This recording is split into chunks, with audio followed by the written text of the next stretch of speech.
A black woman stood accused of stealing her own father's car, hands pressed against the hood, cameras rolling, humiliation spreading online.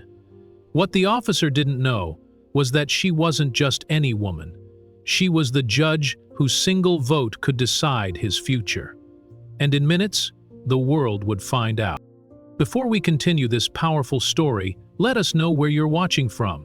If you enjoy stories like this, subscribe to the channel, because tomorrow we have another powerful story you won't want to miss. The Saturday afternoon air shimmered with the hum of a busy shopping district.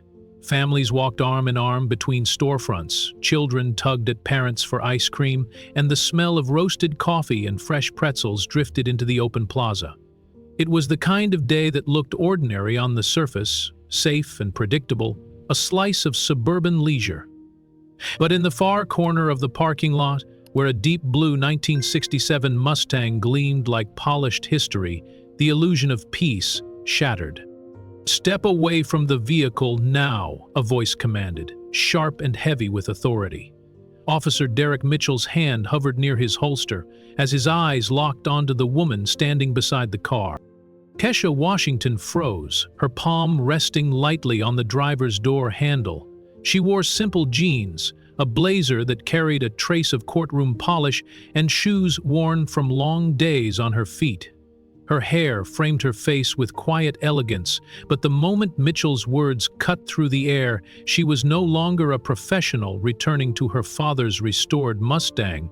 She was now a suspect in the eyes of the law. "This car doesn't belong to you," Mitchell said, his tone laced with certainty, not inquiry. He adjusted his stance, feet planted as though bracing for resistance. "Matches a stolen vehicle report, hands where I can see them." Kesha blinked once, steadying herself against the swell of indignation rising in her chest. She knew what this was. She had seen it too many times in her courtroom. Assumptions weaponized into accusations, prejudice dressed as procedure. She slowly raised her hands, moving with deliberate calm. Around them, the buzz of the shopping plaza began to change. A ripple passed through the crowd as shoppers halted in their tracks, whispers stirring. Eyes locked onto the unfolding scene. Then came the unmistakable sound of cell phones clicking open, camera apps loading, shaky hands rising to record. What had started as a casual Saturday was now a public spectacle. "Place your hands on the hood," Mitchell barked. His voice carried across the parking lot like a verdict. Kesha's designer handbag slipped from her shoulder, landing on the pavement with a soft thud. She complied, lowering her palms against the warm metal of the Mustang's hood. Beneath the glass of the passenger side window, her leather portfolio was visible, its embossed seal catching the afternoon sun. It was a seal most officers in the county would recognize instantly, the official mark of judicial authority. But Mitchell didn't notice, and Kesha didn't dare move to point it out. Mitchell circled the car slowly, eyes narrowed, his posture that of a predator circling prey. He was a man who had learned over years in uniform to look for inconsistencies, to treat doubt as proof. To him, the sight of a black woman in casual clothes standing next to a meticulously restored car worth more than his salary screamed illegitimacy. The math in his mind simply didn't add up. "This vehicle is worth more than you make in 5 years, he said loudly, making sure the crowd could hear. "So, let's start with the truth." Kesha closed her eyes briefly, forcing her breath into steady rhythm. Her father's voice echoed in her memory. "Dignity is armor when the world tries to strip it away." But dignity felt unbearably heavy as the heat of the hood seeped into her skin and the stares of strangers burned into her back. She could hear the crowd thickening. A mother hushed her child. A teenager whispered, "What did she do?" Another voice muttered, "That's messed up." More phones rose, screens glowing. Kesha's humiliation was no longer private. It was recorded, documented, transmitted in real time.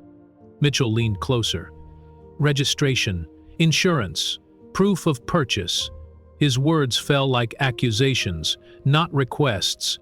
"Officer, I can explain," she began, her tone measured, calm. "No, ma'am," he cut her off, already reaching for his radio. "You'll explain to detectives. Right now, I need your pockets emptied." The public humiliation tightened like a vice. Each second was both endless and fragile, her restraint the only barrier between humiliation and escalation. She knew how quickly small gestures could be twisted into narratives of resistance. She had presided over cases where victims' hands twitched and became aggressive motions in reports. She had listened to body camera footage where tone was labeled hostile. Language, carefully manipulated, could transform the innocent into perpetrators with a single phrase. A murmur rippled through the bystanders. Some were uneasy, others complicit in silence. But then, a new sound rose above the whispers, the steady voice of a young woman narrating into her phone. "Hey guys, I'm at Northbrook Plaza and look at this. This officer's detaining a woman. Does this look right to you?" Kesha lifted her eyes slightly, just enough to see a college student standing a few feet away, her phone angled, live streaming. The viewer count climbed across the screen. Hundreds, then over 1,000. A flood of comments blurred past, too fast to read. Mitchell, oblivious to the online storm gathering around him, kept circling. "People who belong with cars like this don't act nervous around police," he said, projecting his words outward like a sermon to the crowd. His voice carried confidence, but his eyes betrayed calculation. He thought he was building a case, brick by brick, with every sentence. Inside the Mustang, the portfolio lay silent, waiting. Its contents, judicial identification, documents stamped with authority, reminders of who she was and what power she carried, could end this charade instantly. But reaching for it meant sudden movement, and sudden movement in this moment could end much more than her dignity. Her phone buzzed against her hip. She knew without looking who it was: the Chief Justice. The emergency conference. The landmark civil rights case, waiting for her swing vote. Time was sliding away, each minute of humiliation now measured against democracy itself. And all around her, the crowd pressed closer, pulled not just by spectacle, but by the instinctive sense that they were witnessing more than a traffic stop. They were watching a test of truth itself. Mitchell straightened, glancing at the growing ring of faces around them. His chest puffed slightly, like a man aware of an audience. 12 years on the force, 18 complaints swept quietly under department rugs, and now he saw an opportunity to rewrite his reputation. A stolen vehicle case, a suspect caught in the act, evidence presented in broad daylight. It had the makings of a career redemption. He fed off the attention. "Officer Mitchell," Kesha said softly, her voice breaking through his showmanship. She read his badge deliberately, the numbers etched into her mind. 4847. "I need you to understand." "What I understand," he interrupted sharply, "is that you're stalling. That's what guilty people do." Kesha's lips pressed together, holding back the wave of fury threatening to erupt. He saw only skin color and assumptions. He could not see the years she had devoted to law, the rulings she had handed down in pursuit of fairness, the nights she had spent buried in legal texts while others slept. He could not see the weight of her father's legacy embodied in the Mustang. Around them, phones captured every word, every gesture. She noticed the trembling hands of the live streamer Amara. She heard someone whisper her name. As the viewer count doubled, then tripled, thousands now watched, their outrage building in comment threads that scrolled faster than the human eye could follow. Her phone buzzed again, insistent. Her chambers would be wondering why she hadn't arrived. Security officers at the courthouse would be confused, perhaps even alarmed.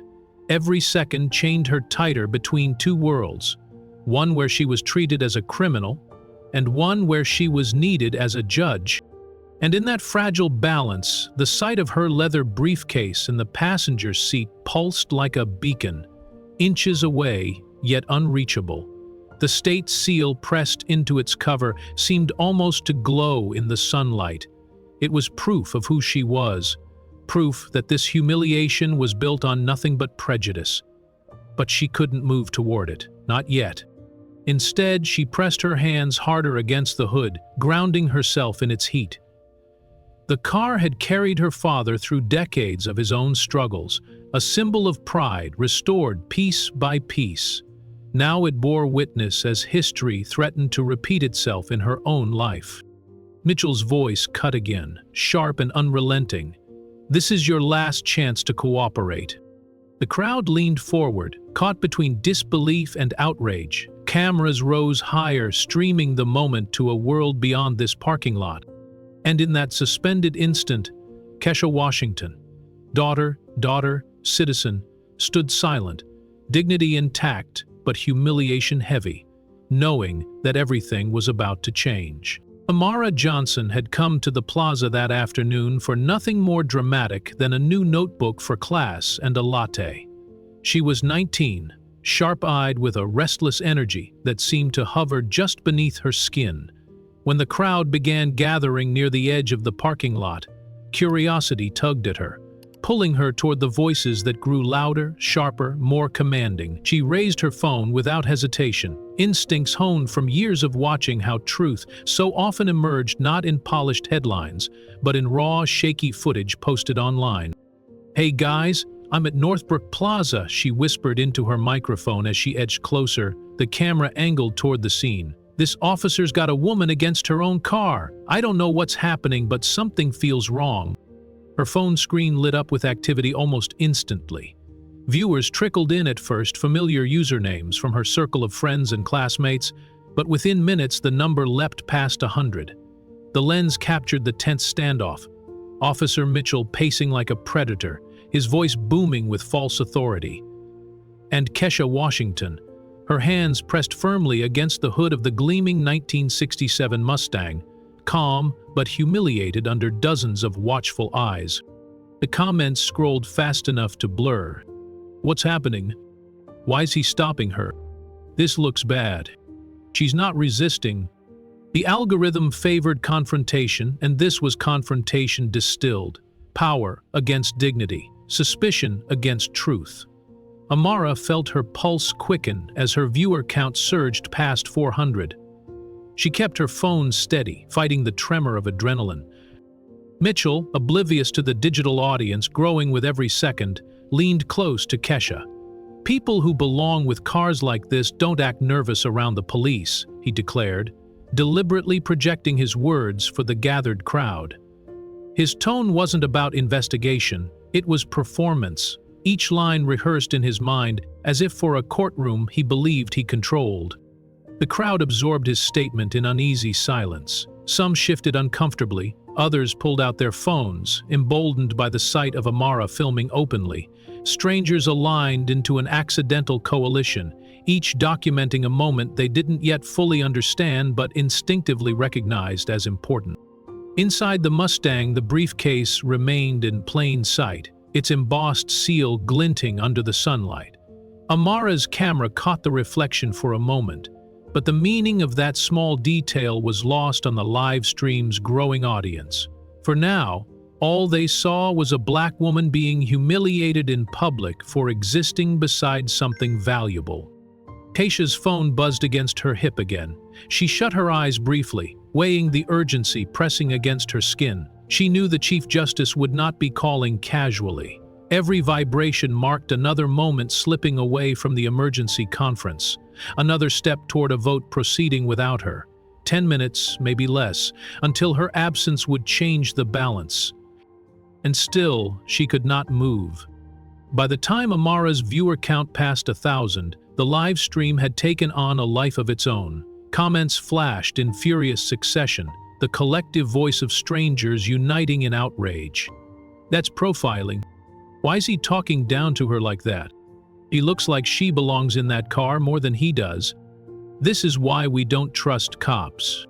Hashtags began forming organically in the thread racial profiling.dawn, driving while black, Northbrook Plaza. A digital storm brewed in real time, and Amara, caught between fear and determination, understood that she was holding a lightning rod. Mitchell seemed energized by the physical crowd, not realizing the digital one was multiplying exponentially. He circled Kesha again, his hand brushing the metal of his holster as though to remind everyone who held power here. Registration, insurance, bill of sale, he barked. Cars like this don't just fall into people's laps, especially not people like you. The words sliced through the air. The phrasing was deliberate. People like you. A phrase weaponized in countless court cases Kesha had presided over. Always vague enough to deny intention, always sharp enough to wound. Her jaw tightened, but she didn't respond. Silence was her shield. For now. Amara caught it all. The camera zoomed slightly, capturing the tension in Kesha's face, the smug tilt of Mitchell's chin. Her audience swelled past 2,000, the comments now impossible to keep up with. Rage flooded in from every corner of the country as strangers shared the stream, tagging friends, pulling more eyes toward the injustice unfolding in a parking lot that only minutes before had been just another backdrop for weekend shopping. Some of the crowd pretended to shop, holding bags or sipping drinks, their heads tilted just enough to keep watching without appearing complicit. Others had their phones openly raised, documenting from different angles. The collective sense grew heavy. This was more than a routine stop, more than a misunderstanding. This was humiliation sharpened by prejudice, broadcast live to anyone who cared to look. Kesha's breathing remained even, but her heart pounded. Each vibration of her phone was another reminder of what was at stake beyond this parking lot. She knew what case was being heard that afternoon, what measures were on the table. The irony was unbearable. Reforms designed to prevent moments exactly like this one were hanging in the balance, and she was trapped, unable to cast the vote that could change everything. Mitchell leaned close enough that his words carried only to her and the microphones capturing him. I can play this two ways. You cooperate, or you make this harder on yourself. Either way, I walk away with the report. The crowd shifted again, restless. They could feel the humiliation sharpening, and some were no longer content to remain silent witnesses. Voices murmured with growing boldness, "She hasn't done anything. Why is he still hassling her?" And above it all, the viewer count ticked upward, relentless. The live stream audience exploded past 5,000, comments cascading so fast Amara could hardly focus on the screen. She steadied her grip, adjusting her stance, aware that her phone battery was already dipping, but unwilling to lower it for even a second. What was happening was history, unfolding frame by frame through her lens. Mitchell straightened, puffing his chest slightly, his voice booming outward once again. "Ma'am, don't think silence will save you. If you have nothing to hide, then prove it. Otherwise, I'll consider you non-compliant." He spat the word like a curse, knowing how it would shape the narrative later. Non-compliant. The term appeared in too many reports Kesha had read, always used to justify escalation, always vague enough to excuse the inexcusable. The crowd bristled audibly. Phones were everywhere now. Some captured wide shots, others zoomed in on the tremor in Mitchell's voice, the steadiness in Kesha's silence. The line between witness and participant blurred as whispers turned into commentary and commentary into calls for justice. One teenager with dyed purple hair muttered loudly enough for the live stream microphones to pick up, "If she were white, this wouldn't be happening." The comment thread seized on it instantly, echoing and amplifying until it became a chant, repeated across thousands of screens. Kesha's phone buzzed again, and her eyes flicked down instinctively, though her hand stayed glued to the hood. Another call. The Chief Justice wouldn't keep dialing unless the situation in chambers was dire. 10 minutes at most. She felt the irony pressing heavier with every tick of time. The very vote that might rein in the kind of bias gripping her life in this moment was slipping away because she was living its example. Mitchell's hand rested more firmly on his holster now, not in direct threat, but in quiet intimidation. He tilted his head at the car. "That briefcase in the seat. What's in it? Evidence? Paperwork from the last scam you pulled?" He let the insult hang there, confident the crowd would accept his assumption. Kesha closed her eyes for one steadying breath, clinging to restraint. Inside that briefcase lay documents bearing seals he couldn't fathom. A judicial identification card that could silence him instantly. but she couldn't reach for it without risking the escalation she dreaded most. Dignity meant stillness now, even as anger burned behind her composure. Amara whispered again into her phone, voice trembling but steady enough to carry. "This isn't right. Y'all are seeing this live. He's accusing her without proof. Look at her. She's not resisting. She's not even moving." Her audience surged to nearly 9,000, hashtags now trending regionally. Kesha's humiliation, Mitchell's arrogance, the crowd's tension. It was all being broadcast beyond the plaza, beyond the city, beyond the state. And as the clock struck closer to the moment of crisis, the sense was inescapable. Something bigger than anyone in that parking lot had begun. The world was watching. From the back of the swelling crowd, an older woman pushed forward, her steps careful but determined. Dorothy Hayes had spent more than 40 years working in the courthouse. She had seen judges come and go, young attorneys rise and fall, and police officers testify with confidence or crumble under cross-examination. Retirement had slowed her body but not her eyes, and when she saw the woman standing with her palms pressed against the hood of that Mustang, recognition pierced her like lightning. "That's Judge Washington," she whispered under her breath. Her voice was raspy with age but steady with certainty. She moved closer, weaving between people who barely noticed her at first.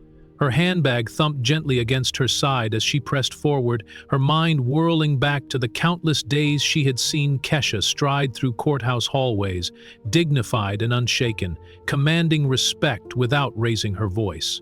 To see her now, silenced, demeaned, accused, ignited a fury Dorothy thought she had left behind when she walked away from her desk years ago. She finally reached the inner circle of onlookers, her voice stronger this time. "Officer, you've made a mistake. I know that woman. That's Judge Washington."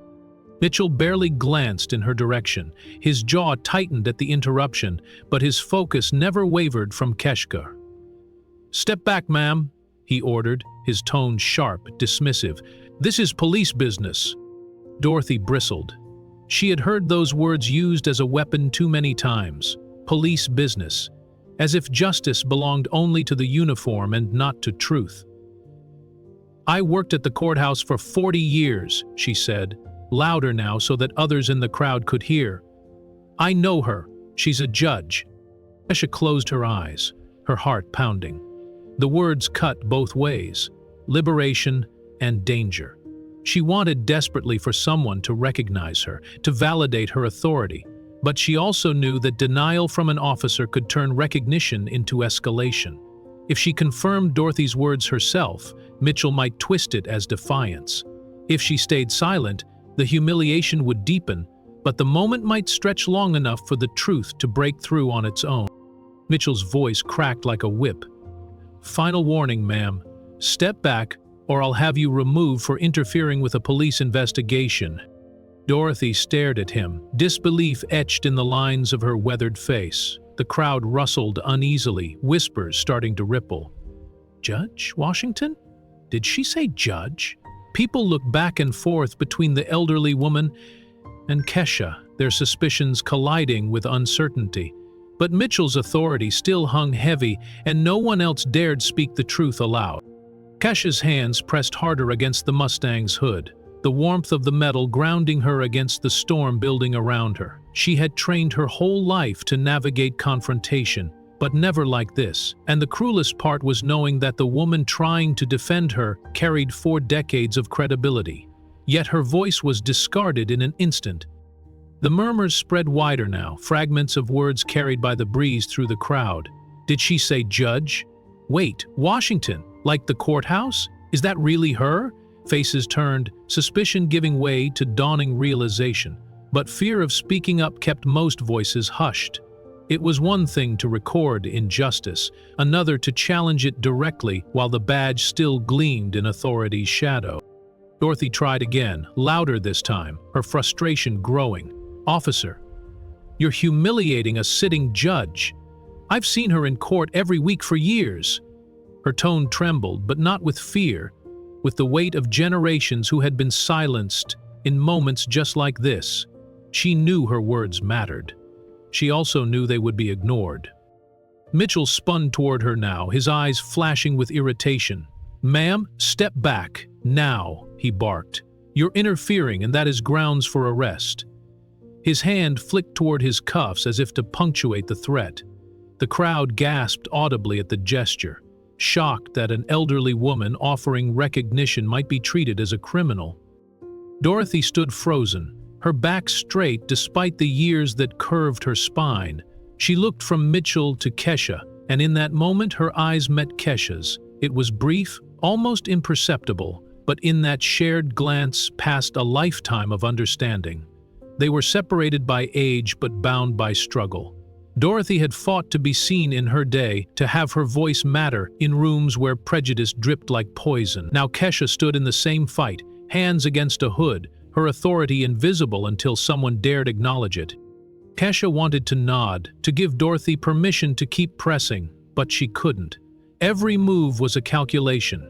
Silence meant control, even as her insides twisted with anger at watching an elder be dismissed so casually. Speaking meant risk. She chose silence, though it shredded her dignity in ways words never could. The livestream captured every second. Amara's camera panned briefly toward Dorothy, catching her words on record. Comments lit up across the screen. "Somebody check if that's true. Is she really a judge? Look her up." The digital audience had no hesitation. They flooded search engines, courthouse directories, piecing together clues. Within minutes, threads began filling with confirmation, screenshots, and links. But in the parking lot, that truth had yet to land. Mitchell straightened, turning back to Kesha with renewed confidence, as if silencing Dorothy had reinforced his authority. "Now, ma'am," he said, his tone condescending and sharp, "this is your last chance to prove you're not lying. How did you get this car?" Kesha's lips parted, but she held the words in. Dignity demanded silence, even as fury clawed at her throat. Her phone buzzed once more, relentless. The clock was ticking louder in her mind now. 7, maybe 8 minutes left before her absence at the emergency conference turned into a crisis. Time was slipping like sand through her fingers, and every grain cut deeper into her resolve. Dorothy finally stepped back, not from obedience but from the exhaustion of being dismissed yet again. Her eyes glistened with a mix of sorrow and rage. She whispered to herself, "They'll see, Kesha, they'll see soon enough." It was the only comfort she could offer, as the officer's authority drowned her out. She had lived long enough to know that truth always clawed its way to the surface, but not without cost. The crowd, however, was shifting. Whispers turned into questions, questions into murmurs that threaded together like a chorus. "Is that really Judge Washington? I heard her father was a judge too. That's her, isn't it?" The doubt in Mitchell's narrative was cracking, but not yet enough to topple it. People filmed with a new urgency, sensing that something historic teetered on the edge of unfolding. Mitchell, blind to the fragility of his authority, pressed forward. He bent slightly, his face close to Kesha's ear, his words dripping with disdain. "You think these people are going to save you? They'll watch, they'll record, and then they'll go home. You'll still be the suspect, and I'll still be the officer writing the report." Kesha inhaled slowly, controlling the heat rising inside her chest. She knew he was half right. Crowds dispersed, attention shifted, but she also knew something Mitchell didn't. Truth amplified at the right moment could echo beyond any single report. Her silence was not surrender. It was strategy.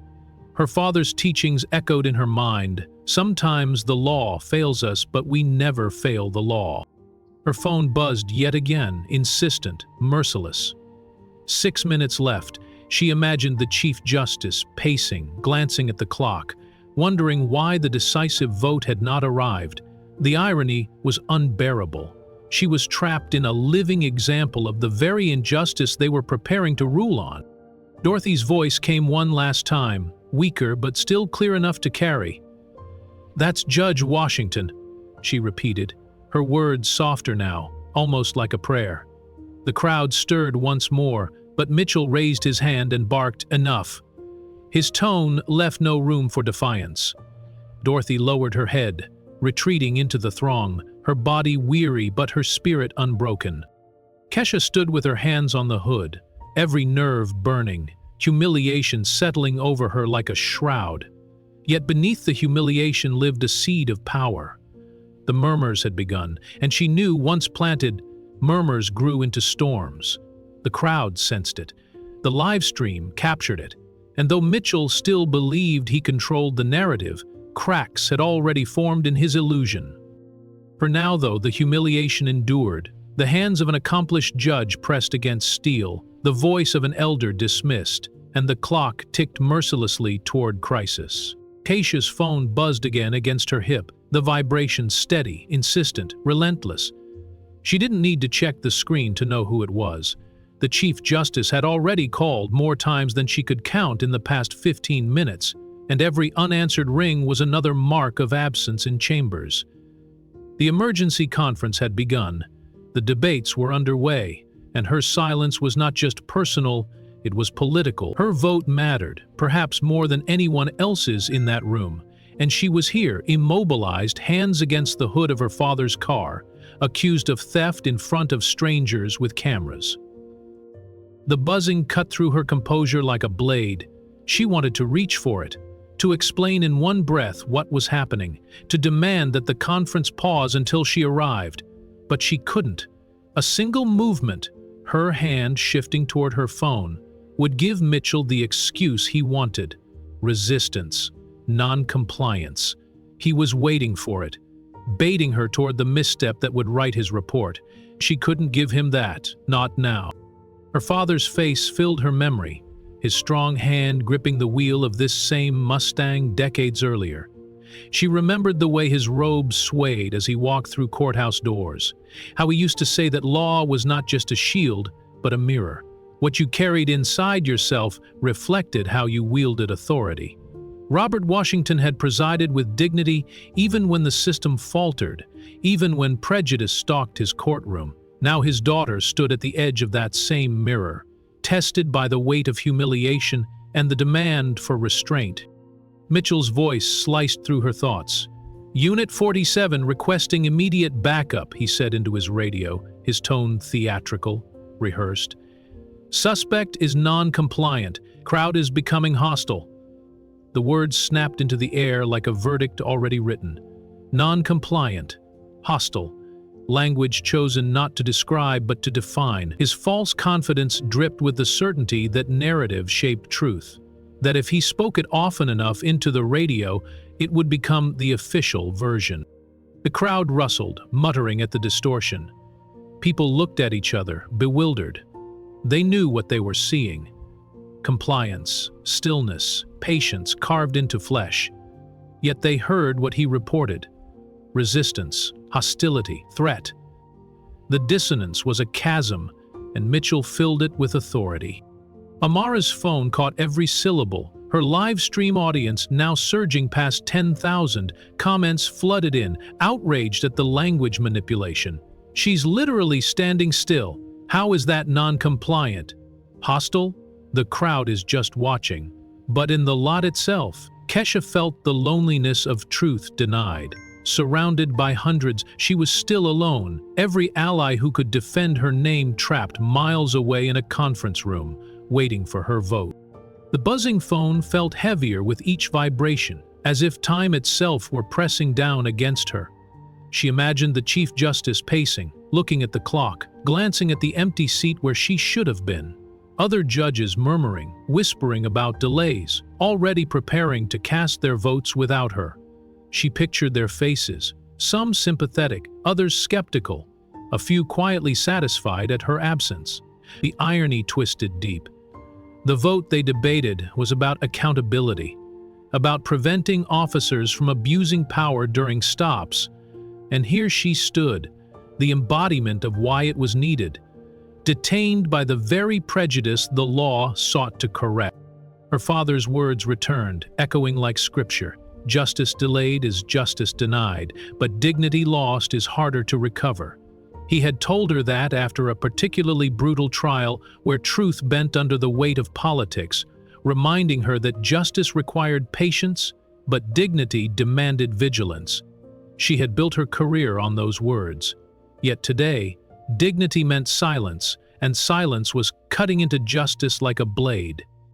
Mitchell adjusted his stance, shoulders squared, jaw firm. He carried himself like a man convinced of his control, emboldened by the crowd he mistook for spectators instead of witnesses. He gestured broadly, his voice raised for effect. "Ma'am refuses to provide documentation, refuses to cooperate. Possible stolen vehicle. Crowd is interfering." Every phrase, polished, weaponized, meant to sound crisp on a report or courtroom transcript. He was writing history with lies, and Kesha was forced to hold still as the ink dried. The crowd murmured louder now. "She hasn't refused anything. She hasn't even moved. This is wrong." But none of it pierced Mitchell's bubble. He wasn't speaking to them. He was speaking to the record, to his department, to the narrative that would back him when questions arose. His arrogance was not blindness. It was confidence in a system that too often believed the badge before the camera.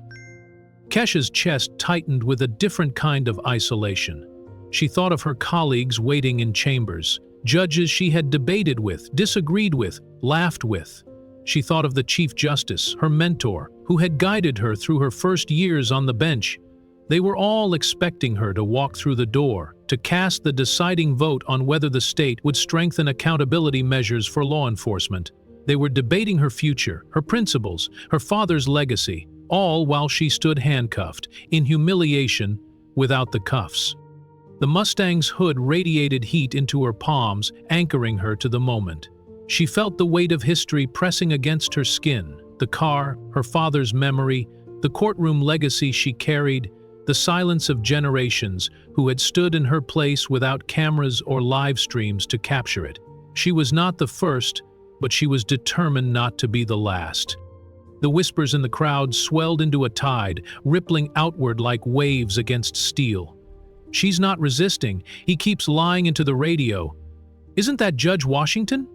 The murmurs grew bolder, but still no one stepped forward to declare the truth outright. Fear lingered, the kind born of generations who had learned the cost of challenging authority head-on.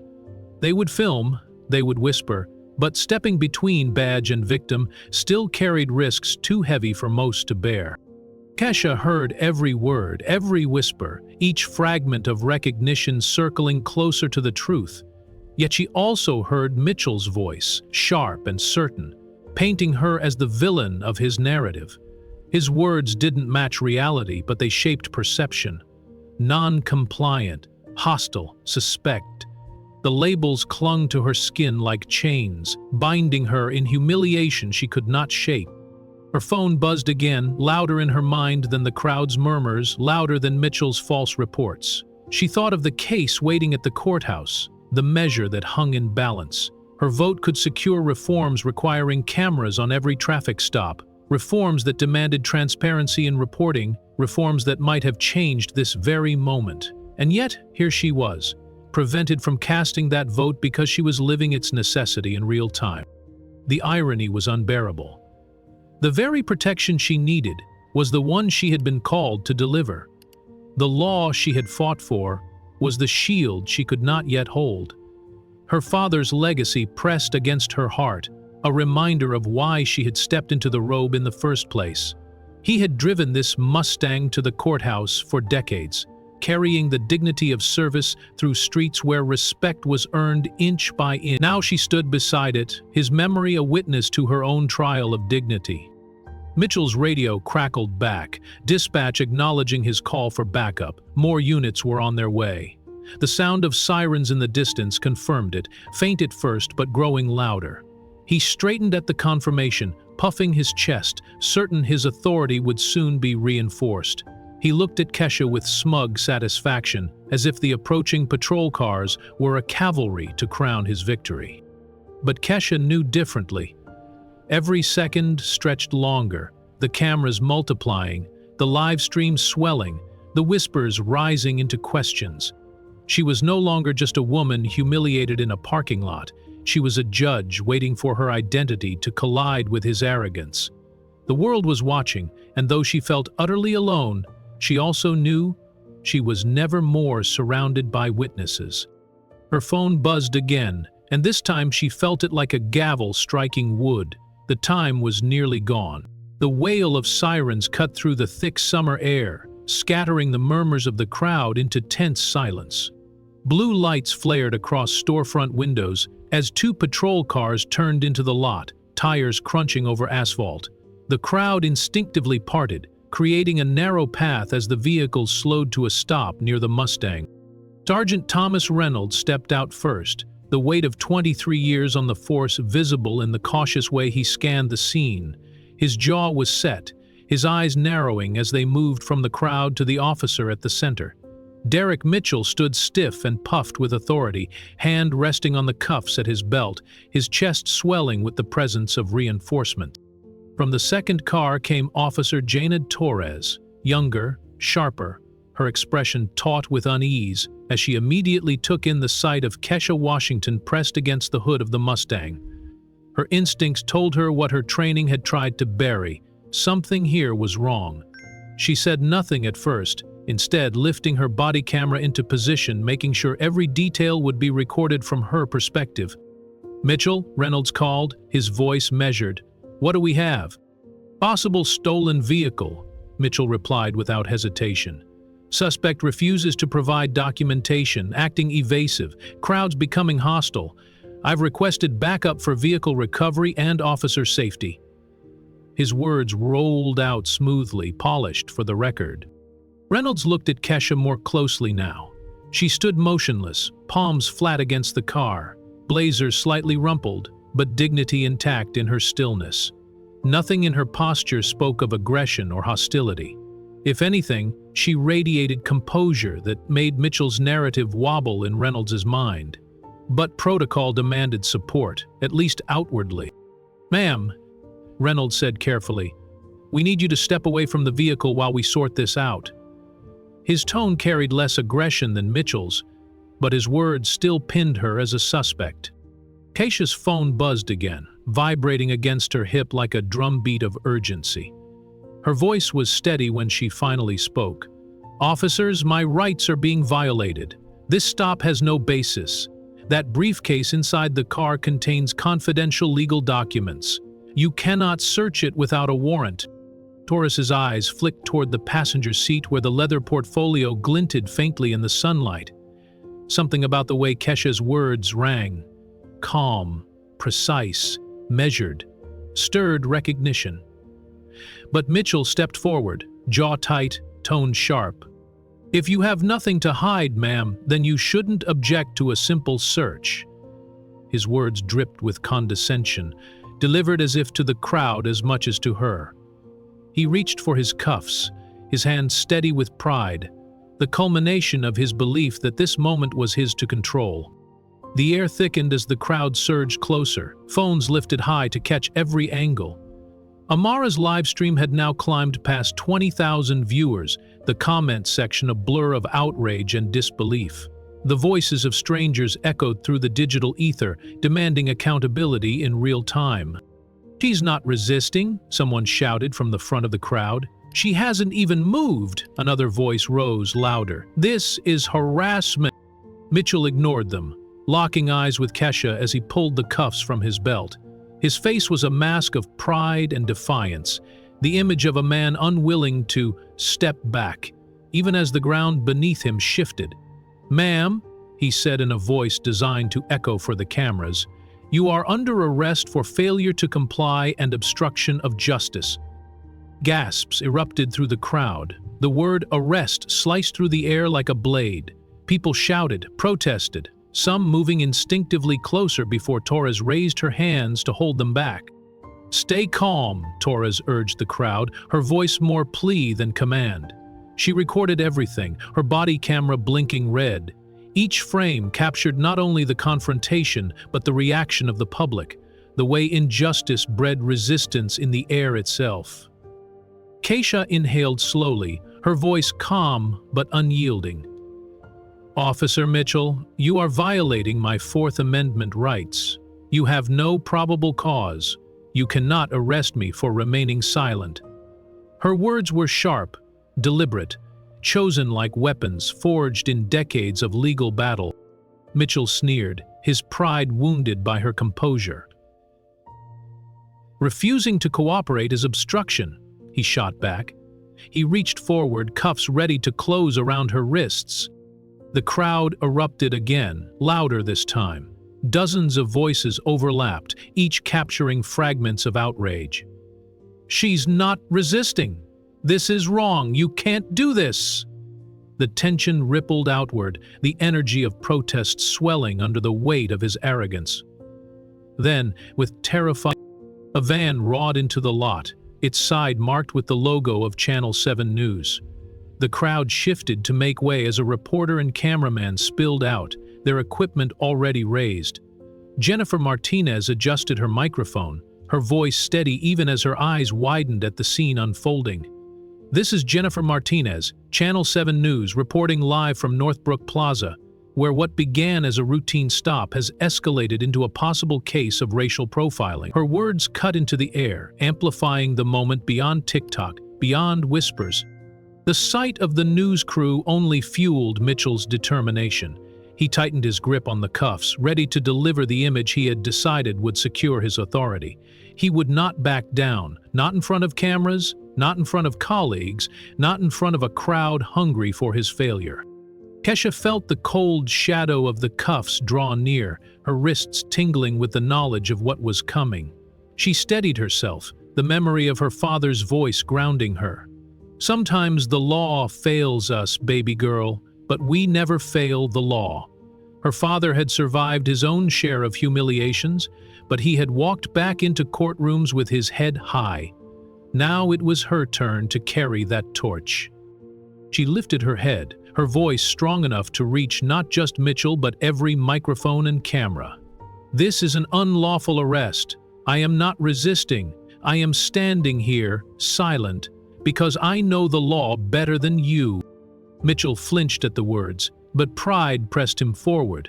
"Turn around," he snapped. The cuffs clinked as he raised them higher.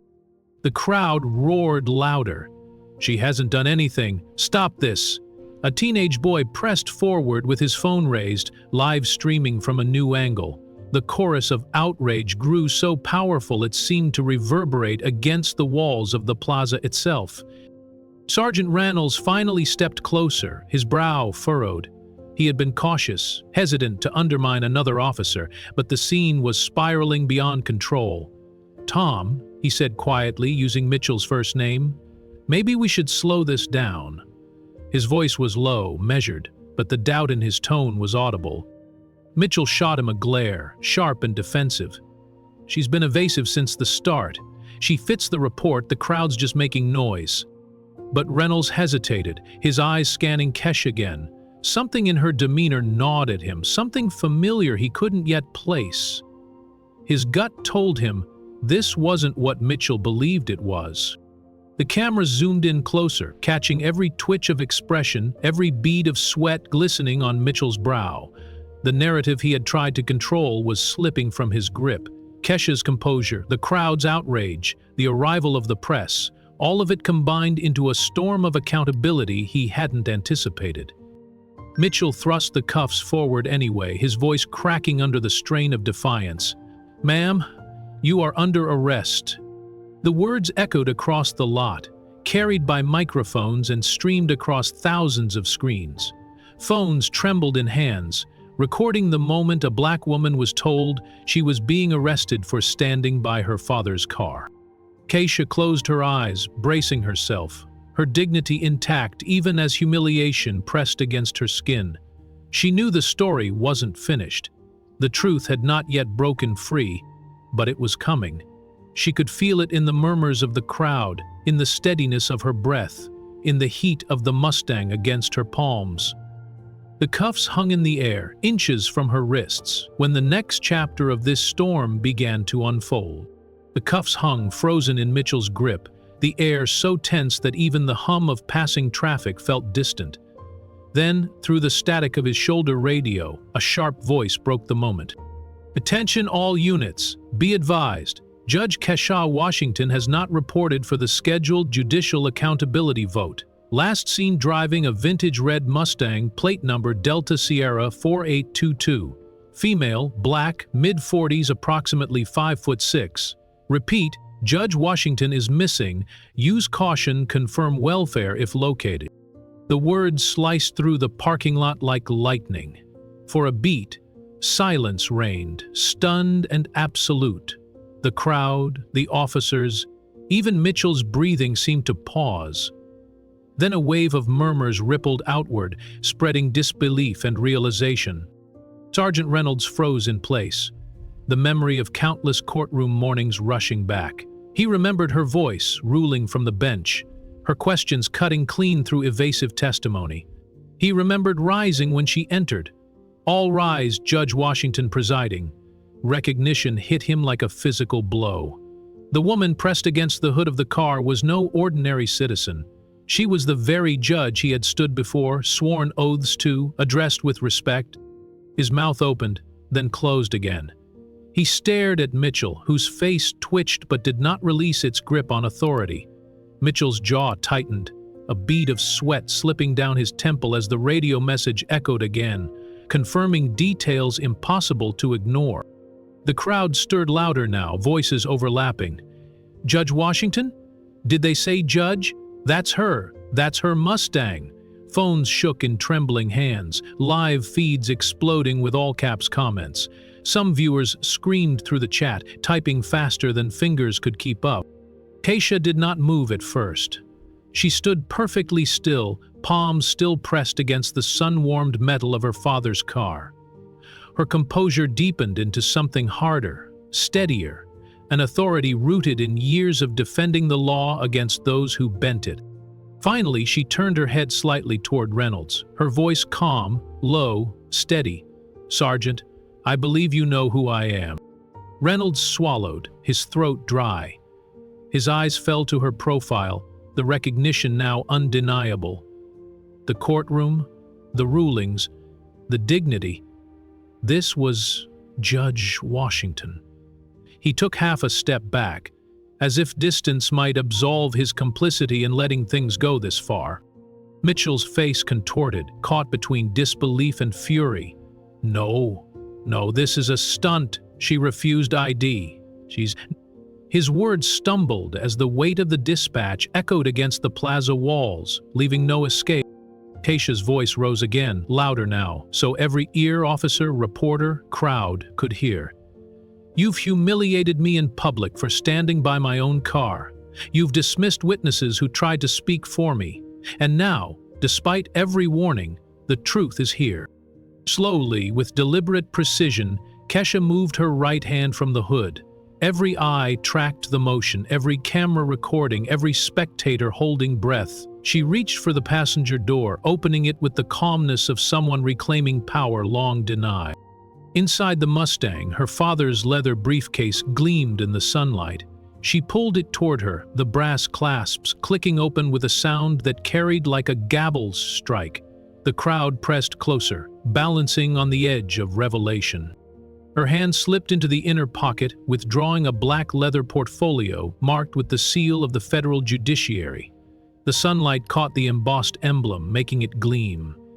With the care of someone handling the Constitution itself, she flipped it open and drew out her judicial identification card. It was more than plastic and laminate. It was authority. It was legitimacy. It was proof. The photo of her, dignified in her robe, stared back at them.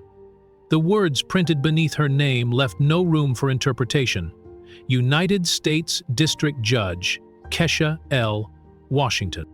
She held it up high, letting the sunlight hit its surface so that every camera, every eye could see. The crowd erupted in a wave of gasps and shouts, disbelief turning into thunderous vindication. "Oh my God, it's real," someone shouted. "She's the judge." Another voice cried out, "They cuffed a federal judge." The explosion of voices shook the plaza, cheering, shouting, chants overlapping into chaos. "Judge Washington!" echoed like a drumbeat through the air. Phones lifted higher, recording the undeniable moment that turned humiliation into power. Sergeant Reynolds's face drained of color. He looked from the ID to her face, the puzzle pieces crashing into place. Memories flooded back. Her rulings, her voice in hearings he had testified in, her steady authority that had once cut through even the most tangled cases. His stomach sank as shame coiled in his chest. He whispered, almost too quietly, "Your Honor." The words rippled through the officers near him, a subtle acknowledgement that the hierarchy had inverted in an instant. Mitchell, however, stumbled backward, his face blanching. His lips parted, but no words came out. His authority crumbling as quickly as it had been brandished. His hand that clutched the cuffs trembled now, no longer a weapon, but an emblem of arrogance about to cost him everything. Jennifer Martinez's voice rang clear into her microphone. "Ladies and gentlemen, it has just been revealed that the woman being detained here is not a suspect, but in fact federal Judge Kesha Washington." The crowd is erupting.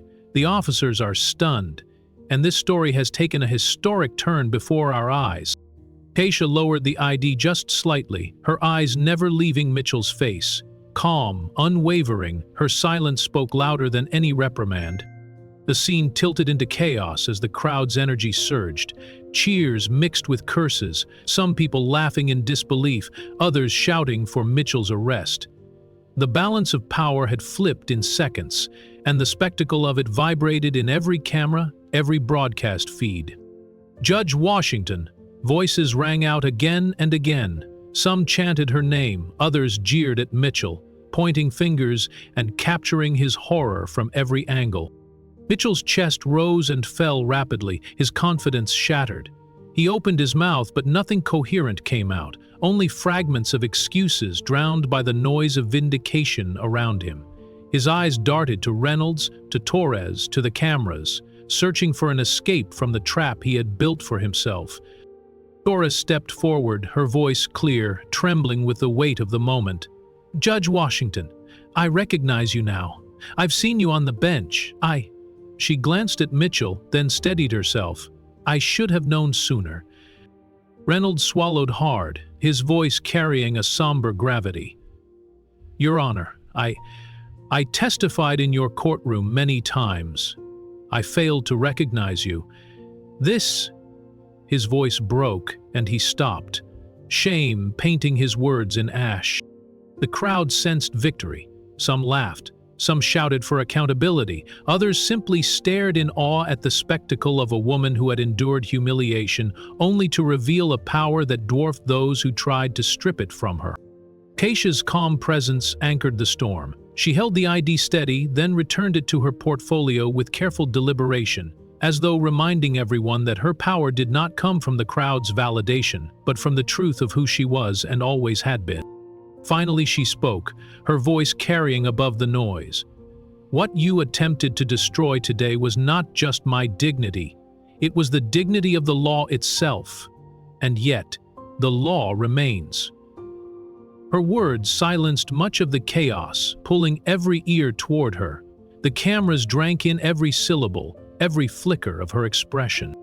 Mitchell's horror was complete now. He stood visibly trembling, the cuffs hanging limp in his hand, his authority stripped bare under the weight of truth. His career, his reputation, his very standing unraveled in front of everyone, and worse. It was recorded forever. The moment was irreversible. The crowd knew it. The officers knew it. The media knew it. And Mitchell knew it most of all. Judge Washington, once humiliated on the hood of her father's car, now stood taller than anyone else in the plaza. The reversal was absolute, undeniable, immortalized in the sunlight and in the thousands of eyes that bore witness. The truth was out, and nothing could contain it now. The plaza still roared with disbelief when Kesha's phone began buzzing again from inside her briefcase. The sound was sharp, cutting through the chants of her name and the jeers aimed at Mitchell. She opened the flap and glanced down at the screen. Chief Justice Wallace glowed against the sunlight. For a heartbeat, she considered letting it go to voicemail once more. But she pressed accept, holding the phone to her ear, her voice steady despite the chaos around her. "Your Honor, thank God," the Chief Justice's voice rushed out, crackling with urgency. We've been calling you for over an hour. The vote has just ended. We had quorum, but your absence was noted. The conference was on the police accountability measures we've been drafting. Where are you? Are you safe?" Kesha closed her eyes briefly, the irony pressing on her chest like a weight. She exhaled slowly, answering just loud enough that nearby cameras could capture every syllable. "I was detained by officers who believed that a black woman standing by her own car was a threat." The Chief Justice went silent for a beat, the weight of her words reverberating even across the poor cell connection. "Detained?" he asked, disbelief thick in his voice. Her gaze swept over Mitchell, who stood stricken, the cuffs still limp in his hand, sweat now streaking down his jawline. The crowd, hushed by the gravity of her words, leaned in closer. She spoke again, each word carrying the force of a gavel. "Yes, detained, on the very morning of a vote about police profiling and accountability. Irony, it seems, still thrives." Gasps spread through the people gathered. The news cameras swung toward her, capturing the convergence of two stories into one explosive moment. Jennifer Martinez, microphone still live, whispered into the air, "This is history unfolding. Judge Washington is revealing that her detention kept her from a federal vote on police accountability." Mitchell's lips pressed into a thin line. He shifted uncomfortably, the reality of his blunder pressing harder with every syllable she released into the open. The Chief Justice's voice softened, heavy with understanding. "We'll reconvene if needed. Your statement, whenever you're ready, will be vital." Kesha nodded, though the crowd couldn't hear the voice on the other end. "Thank you, Chief Justice. I'll speak soon." She ended the call and placed the phone back into her briefcase. The crowd waited, silence spreading like a tide. Then Kesha lifted her chin, her eyes meeting Mitchell's directly. "Do you understand, officer? Your choice to profile me today didn't just humiliate me, it silenced my vote. My voice was meant to weigh on the very issue of officers like you abusing the law in the name of control." The crowd erupted again, their chants louder, harsher now. "Shame! Shame!" Mitchell's throat bobbed as he tried to swallow, his shoulders stiff, but his eyes betraying the panic building beneath the surface. The chant swelled and then ebbed as Kesha raised a hand, commanding quiet with the same authority she commanded in a courtroom. The plaza stilled again, cameras rolling, every microphone turned her way. Her voice dropped lower, controlled and precise. "But there is more. What happened here today is not isolated. This is not just a mistake. This is part of a pattern, and I know that because I am presiding over it." The words struck like thunder. Reporters shifted forward, the crowd leaned in, and Mitchell's face drained of color. Kesha continued, her cadence deliberate. "Officer Mitchell, your name already appears in a pending federal case for racial profiling. The lawsuit is before my bench. Plaintiffs, 3 young black men, claim you stopped them without cause, detained them without evidence, and humiliated them on the side of the road. That case is not speculation, it is scheduled. Your testimony is due within the month." The reaction was instantaneous. Gasps ripped through the crowd, some people covering their mouths, others shouting outright. Phones shook as viewers online spammed comments in disbelief. Reporters nearly stumbled over one another trying to angle for the clearest shot of Mitchell's paling face. Jennifer Martinez pressed her earpiece, whispering rapidly into her microphone. "Breaking update. We are learning that Officer Mitchell is already the subject of a federal lawsuit alleging racial profiling. Judge Washington herself is presiding. This revelation may be the most explosive detail yet." Mitchell staggered back a step as though the air itself had turned against him. That's confidential," he stammered, though his voice cracked, lacking the iron of authority. Kesha did not flinch. "The case is public record. The only thing hidden until now was the depth of your hypocrisy. You treated me as disposable, officer, when my very duty is to determine whether your conduct shows a pattern of discrimination. Today, You gave the entire country evidence they never expected to see." Her words carried like a storm surge, and the plaza responded with a wave of cheers and jeers. Some shouted, "You're finished!" Others cried, "Justice at last!" Mitchell's pride collapsed into something more fragile: fear. His eyes darted to Reynolds and Torres, but neither stepped in. Reynolds stared at the ground, shame etched into every line of his face. Torres stood stiff, her lips pressed into a line, unwilling to lend him even the faintest support. Mitchell's shoulders sagged, the cuffs in his hand dangling like an anchor pulling him under. He opened his mouth, tried to speak, but no sound carried over the noise. Kesha, meanwhile, stood taller, her posture the embodiment of calm authority. "This case will not vanish, Officer Mitchell, and after today the nation will be watching." The crowd's roar grew so loud the plaza trembled with the weight of it. The live stream numbers climbed in real time, screens glowing in the hands of hundreds. What had begun as shaky TikTok videos now merged with professional news broadcasts, the feeds amplifying one another until the moment was unavoidable. Hashtags exploded across platforms: Judge Washington, profiling exposed, justice now. Jennifer Martinez, still broadcasting live, glanced at the counter in disbelief. "We are now topping 90,000 viewers on the combined streams. This confrontation is no longer just local, it's gone national." The chants of the crowd reverberated, louder than ever. "She's not resisting, she's the judge, accountability now." Each phrase punched into the air, echoing against the courthouse walls, as if demanding history itself bear witness. Mitchell stood paralyzed, his face ashen, the sheen of sweat catching in the sunlight. His once booming voice had shriveled into silence, his posture slumped under the crushing realization that his career, his reputation, and his authority were evaporating in full public view. For the first time, fear shadowed his features completely. The kind of fear that wasn't about losing control of one moment, but about losing everything. His badge, his pension, the narrative he had clung to for years. Kesha's gaze remained steady on him. "You attempted to erase my voice today, but you did more than that. You exposed yourself. You confirmed what so many already knew but could not prove.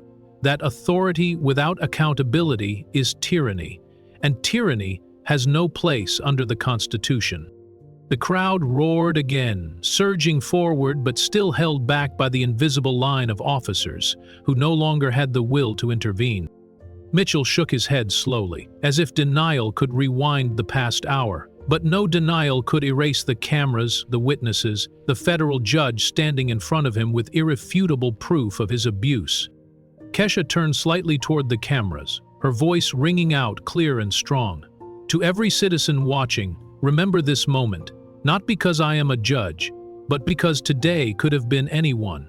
The only reason this story does not end with me in handcuffs is because I could prove my name. How many others cannot?" The crowd fell silent, her words settling heavy into their chests. Some nodded, some wiped at their eyes, and others whispered agreements to strangers beside them. Jennifer Martinez's voice broke through again. "This is a national reckoning in real time." Judge Washington's words cut to the heart of the issue. How many voices have been silenced because they could not prove what she just proved? Mitchell's hands finally dropped the cuffs. They clattered against the pavement with a metallic echo that reverberated across the plaza, sealing his collapse. The sound was met with cheers and whistles, the symbol of his pride reduced to a piece of discarded metal at his feet. Kesha did not move closer, did not need to. Her presence filled the space and the nation was watching. The irony was complete. The vote she missed had been about police accountability. The officer who silenced her was already under her gavel, and now his downfall was written live across the world. The plaza had grown so quiet it felt like the world itself was holding its breath. The weight of Judge Kesha Washington's revelation still lingered in the air, pressing down on Officer Mitchell like a verdict already rendered. But she was not finished. She straightened her posture, her judicial calm radiating authority. And for the first time since the confrontation began, It felt as though the courthouse steps had transformed into her courtroom. The parking lot, crowded with bystanders, cameras, and officers, became the gallery. She let the silence stretch, drawing every eye, commanding every heartbeat to align with her words. Then she spoke, steady and deliberate. "Officer Mitchell, today you attempted to strip me of dignity, of voice, and of power. Instead, you revealed the rot that so many have endured at your hands. But justice is not about vengeance. Justice is about choices. And now, you will face yours." The crowd murmured, sensing something monumental about to unfold. Mitchell's eyes darted nervously, sweat sliding across his temple. His jaw worked as though he wanted to speak, but Kesha raised a hand, halting him. She controlled the room, her room. "You have 3 paths before you," she said, her voice carrying across the plaza, each syllable etched into the live streams that had now surpassed 100,000 viewers. Option 1, you accept immediate suspension pending a federal investigation. Your badge is surrendered, your authority stripped, until the courts render judgment. The crowd responded with cheers, some shouting for suspension now. Mitchell's chest rose and fell sharply, panic twisting into his expression. Option 2, she continued, her gaze unflinching. You accept demotion. You will undergo mandatory bias training, testify publicly about your misconduct, and commit yourself to transparency. This path does not erase your crimes, but it demands accountability through service.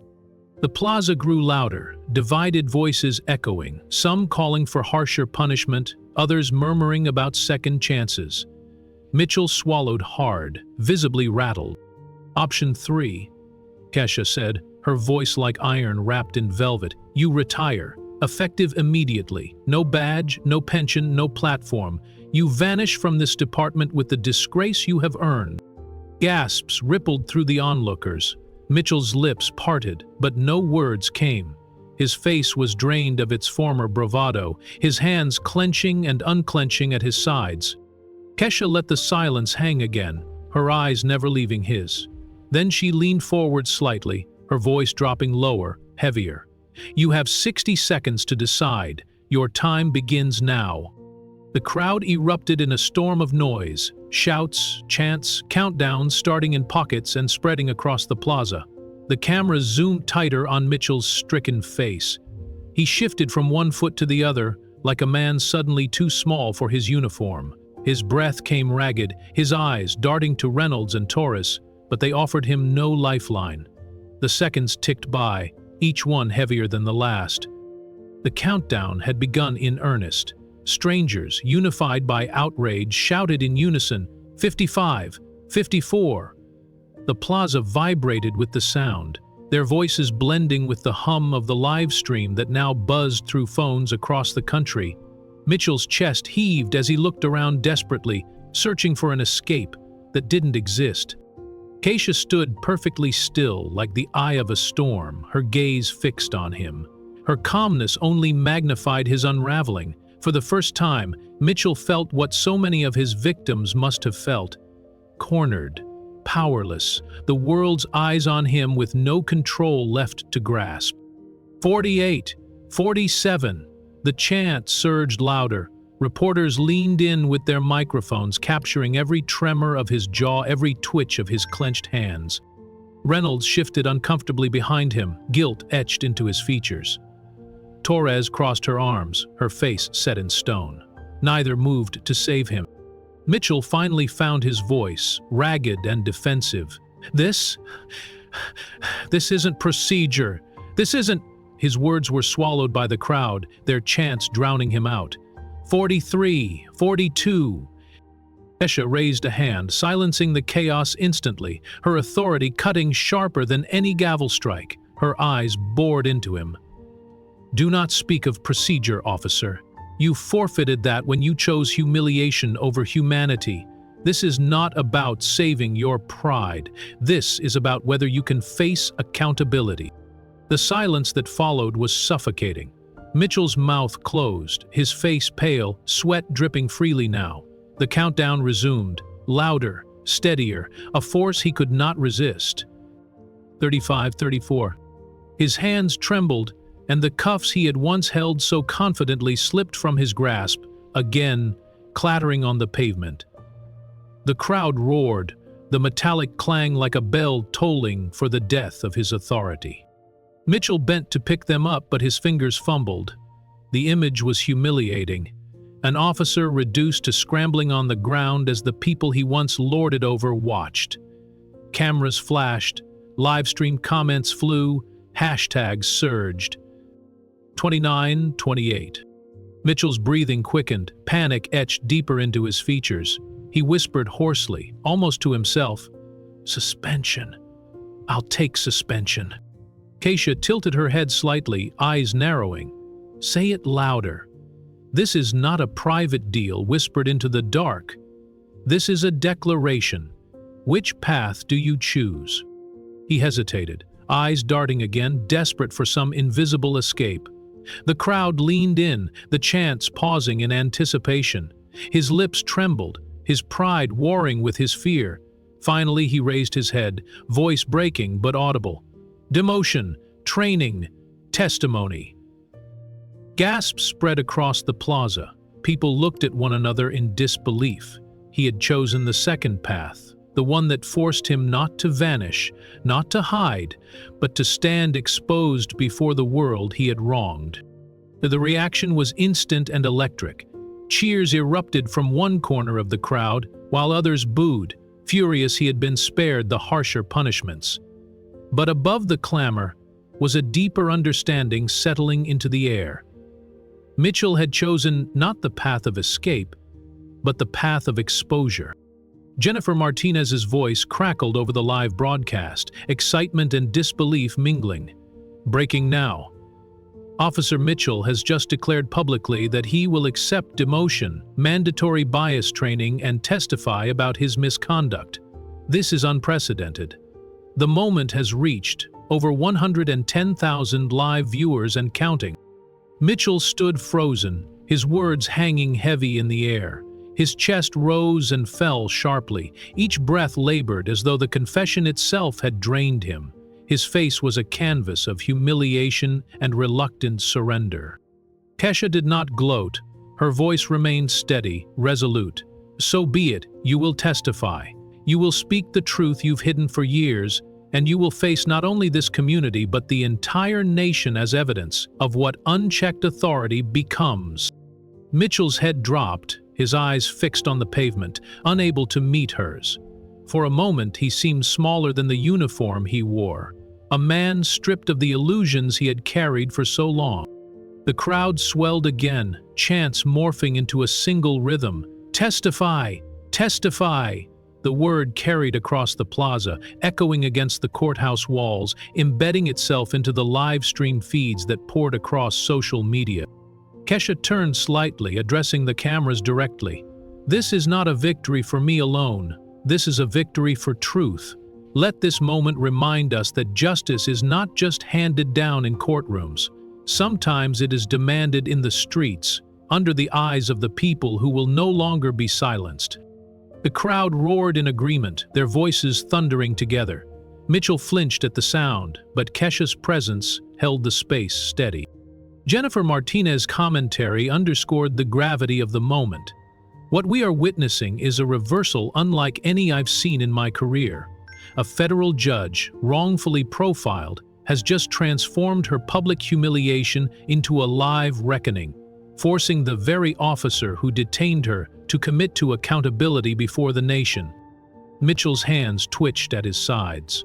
He looked as though he might crumble under the pressure, but the chants grew louder, carrying him forward whether he wished it or not.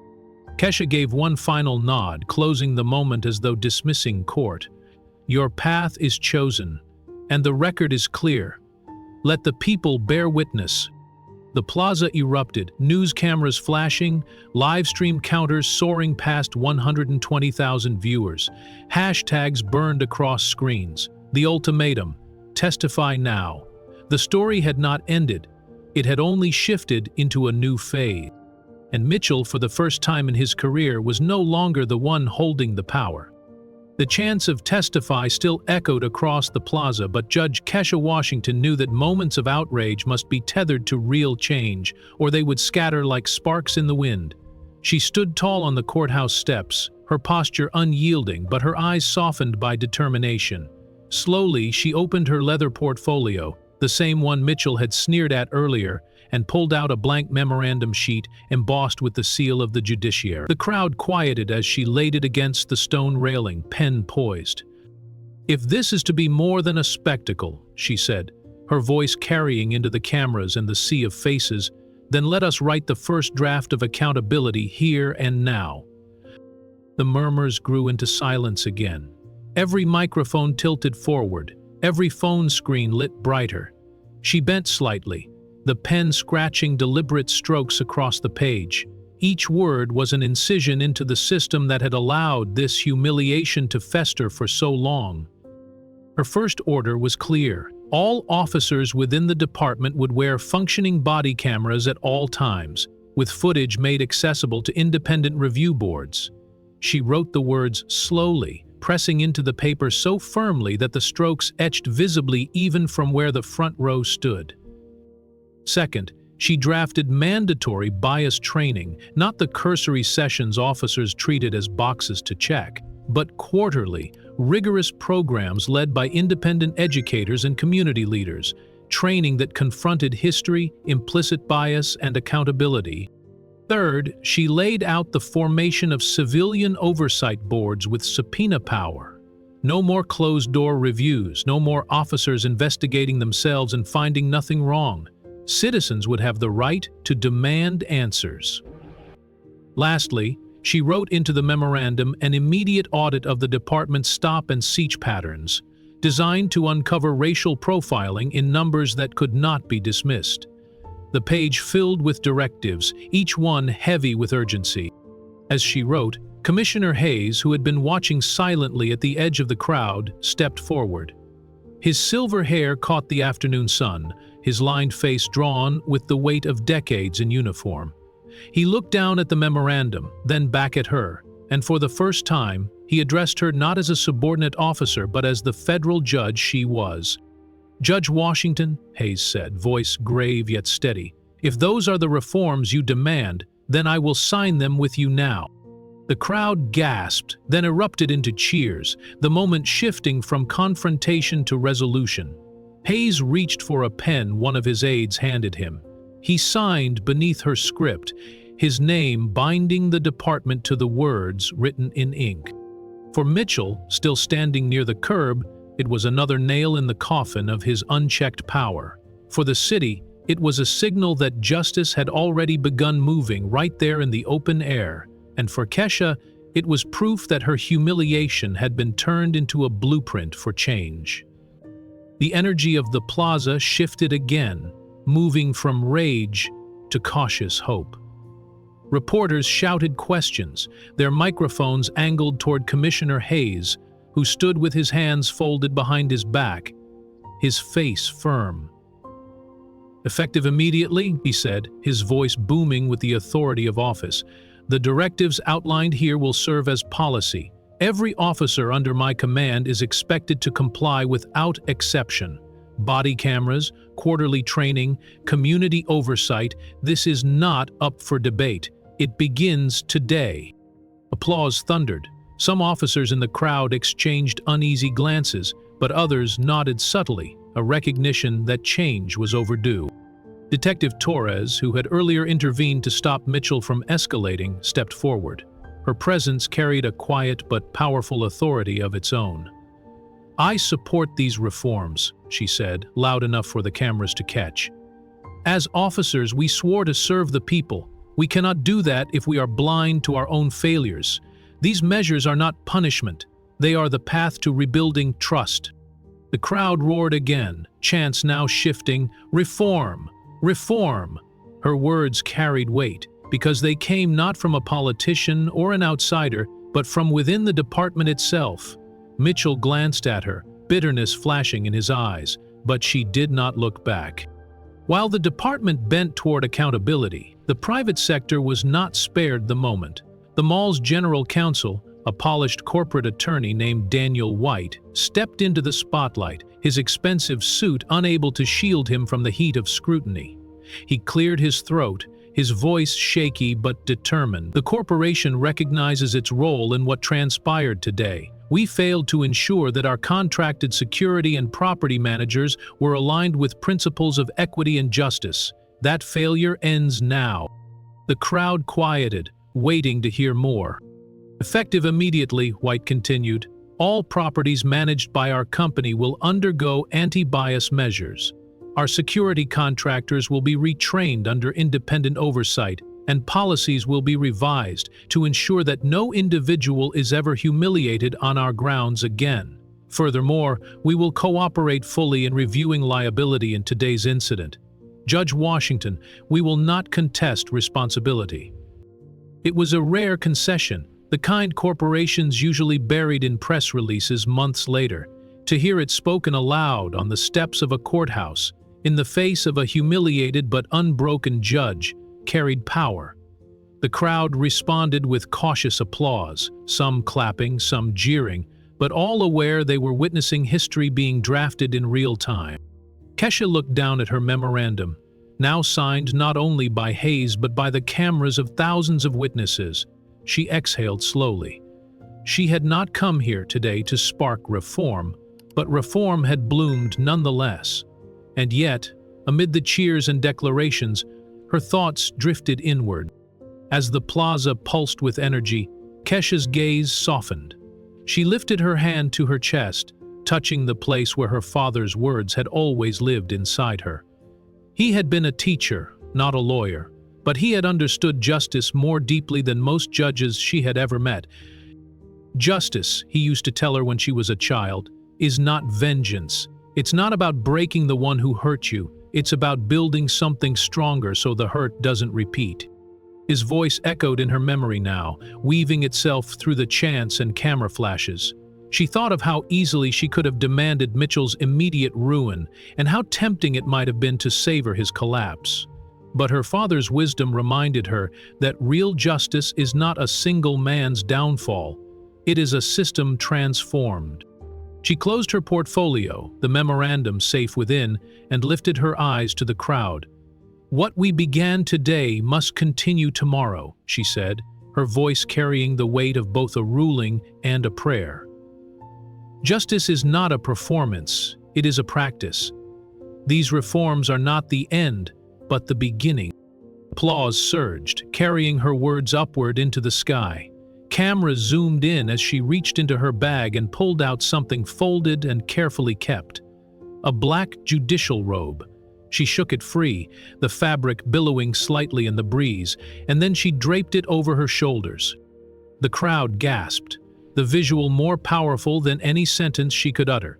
The robe, a symbol of her authority, reclaimed publicly in the very place she had been stripped of dignity, was closure and defiance all at once. Reporters shouted questions, flashes fired, but for a moment the plaza hushed itself, all eyes fixed on the image of Judge Kesha Washington, standing tall in her robe, the courthouse looming behind her, the memorandum of reforms clutched in her hand. Jennifer Martinez's voice broke over the live stream with awe. This image will define the movement. Judge Washington, in her robe, standing where she was profiled hours earlier, now delivering reforms that could ripple across the nation. Mitchell, standing pale and broken at the edge, could not bear to look. His world had collapsed in less than an hour. The badge he once wielded as shield and weapon now hung heavy with disgrace. But for the people gathered, the moment was larger than him. It was about transformation, about a community refusing to be silent any longer. Kesha raised her chin, her eyes resolute. "Let the record show," she said, her voice echoing into the air, "that justice does not cower, it does not break, and it does not vanish. It rises." The plaza erupted, the chants of her name mingling with demands for change, voices rising together into a roar that stretched beyond the courthouse steps, beyond the live stream feeds, beyond the city itself. And in that roar, in the echo of her father's lessons, in the embrace of her robe, Judge Kesha Washington found the closure she had been denied and the beginning of something far greater than herself. Months passed, but the memory of that Saturday afternoon refused to fade. It lingered in headlines, in legislative debates, in classrooms and in living rooms where families discussed justice in ways they never had before. For Judge Kesha Washington, it was both a burden and a blessing. She had not asked to be the symbol of reform, but life had given her no choice. The first ripple of that day came in the most unlikely place, Detective Mitchell himself. After his public collapse and the ultimatum delivered before thousands, many assumed he would resign in shame, retreating into silence. But instead, he did something unexpected. He accepted the second option Kesha had offered: bias training, testimony, and accountability. It was not an easy road. Mitchell entered the training room on his first day with a scowl etched into his face, his posture radiating defiance. The instructors, a coalition of community leaders, educators, and psychologists, did not flinch. They confronted him with hard truths: data on racial profiling, stories from victims, videos of officers abusing authority. At first, Mitchell scoffed, muttered under his breath, rolled his eyes. But as weeks turned into months, the repetition of voices and evidence chipped away at the armor he had built around himself. One session changed him forever. A young black teenager stood before the class, describing how Mitchell had once pulled him over and mocked him for fitting a description. The boy's voice shook but did not break as he detailed the humiliation of being forced to sit on the curb, hands trembling, while bystanders recorded on their phones. Mitchell recognized him. He remembered the stop, the casual cruelty he had brushed aside as routine. In that moment, confronted by the human cost of his behavior, his excuses dissolved. By the time Mitchell completed his final course, he no longer carried the swagger of a man untouchable by the system. Instead, he carried something heavier: awareness. When he testified before the state legislature months later, he did so not as a man forced to the podium, but as one who understood the depth of the wound he had helped inflict. "I believed I was serving justice," he told the lawmakers, his voice steady but thick with regret. "But I was serving my own bias, and that bias hurt people. It nearly destroyed lives." What happened to Judge Washington was not a mistake. It was the inevitable outcome of a culture that excuses profiling. If reform is to mean anything, it must mean never letting men like me operate unchecked again. His testimony was broadcast across the state. Some dismissed it as self-preservation, others saw it as the first crack in a wall of silence. But for those who had suffered under his badge, it was validation. A long overdue acknowledgement that their pain had not been imagined. Mitchell's testimony became one of the driving forces behind the passage of a sweeping piece of legislation known as the Police Accountability and Community Trust Act. The bill mandated body cameras statewide, created independent civilian oversight boards with subpoena power, and required quarterly anti-bias training modeled after the very program Mitchell had endured. The act did not pass easily. Police unions lobbied against it, arguing it would weaken officers in the field. Lawmakers hesitated, fearing backlash from constituents who preferred the illusion of safety over the reality of reform. But the public had seen too much. The footage of Judge Washington being profiled, the live streams of her reclaiming her robe, the memorandum drafted on the courthouse steps, all of it had ignited a fire that no amount of lobbying could extinguish. Amara Johnson, the teenager whose live stream had first captured the confrontation, became one of the faces of that fire. What began as a shaky stream from a phone camera grew into a movement that reshaped her own life. She was invited to speak at universities, interviewed on national news, and eventually offered a scholarship to study journalism. Her footage was studied in classrooms and police academies alike, dissected as an example of how truth could break through the walls of power when ordinary citizens refused to look away. Without her lens, one professor said during a lecture, this story would have been buried. Her courage turned a moment of humiliation into a national reckoning. Meanwhile, reforms spread beyond the state. Other legislatures, watching the surge of public support, began drafting their own versions of the act. Within 2 years, nearly a dozen states had passed similar laws, creating a patchwork of accountability measures across the nation. What had started as a single Saturday afternoon in a courthouse parking lot was now reshaping the landscape of policing in America. Amid these shifts, personal redemption found its place too. Mrs. Hayes, once mocked for her complaints about profiling, was appointed chair of the city's very first civilian oversight board. The same woman who had been dismissed as bitter and paranoid now sat at the helm of accountability, guiding investigations into misconduct with the sharp eye of someone who had lived its consequences. Her first press conference was quiet but powerful. For years I was told that what happened to me didn't matter, that I was exaggerating. Today I am here to ensure no one else hears those words. Every voice will matter. Every complaint will be heard. Reporters noted the dignity in her presence, the full circle of her story. For many in the community, seeing her vindicated was as moving as seeing reforms enacted.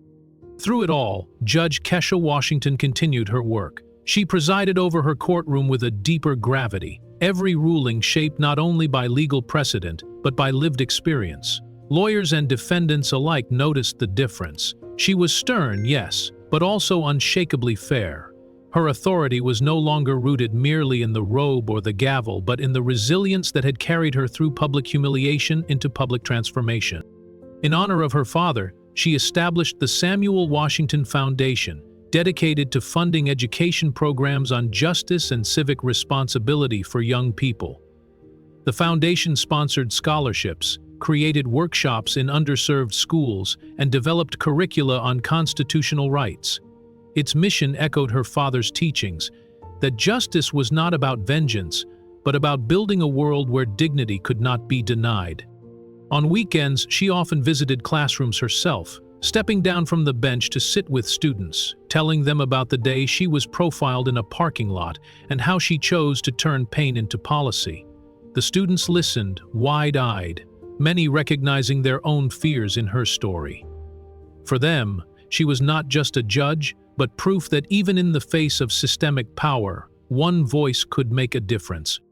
The old Mustang, once just her father's car, became a quiet symbol of this legacy. She restored it fully, the engine humming with new life, the body polished to a gleam. Whenever she drove it through the city, people waved, some snapping photos, others simply smiling in recognition. The car was no longer just a vehicle. It was a reminder of the dignity her father had instilled in her and the moment she reclaimed it before the world. Mitchell, transformed by his testimony and training, found a new role as well. He began working with the foundation, speaking to officers about the dangers of unchecked authority. His presence was often met with skepticism, even hostility, but he persisted. He spoke not as a saint, but as a cautionary tale, a man who had lived on the wrong side of justice and nearly destroyed himself in the process.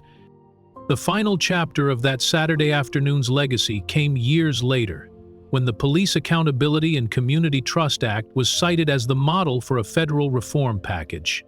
Lawmakers in Washington, D.C. invoked Judge Washington's name on the House floor, citing her resilience as the spark that had set the nation on a new course. Kesha herself watched the vote from her chambers. As the bill passed, she closed her eyes, hearing once again her father's voice. Justice is not vengeance, it is building something stronger. Tears slid down her cheeks, not of sorrow, but of fulfillment. What had begun as humiliation in a parking lot had become a story of redemption, reform, and renewal. The crowd, the cameras, the chants, all had faded into memory. But the laws remained.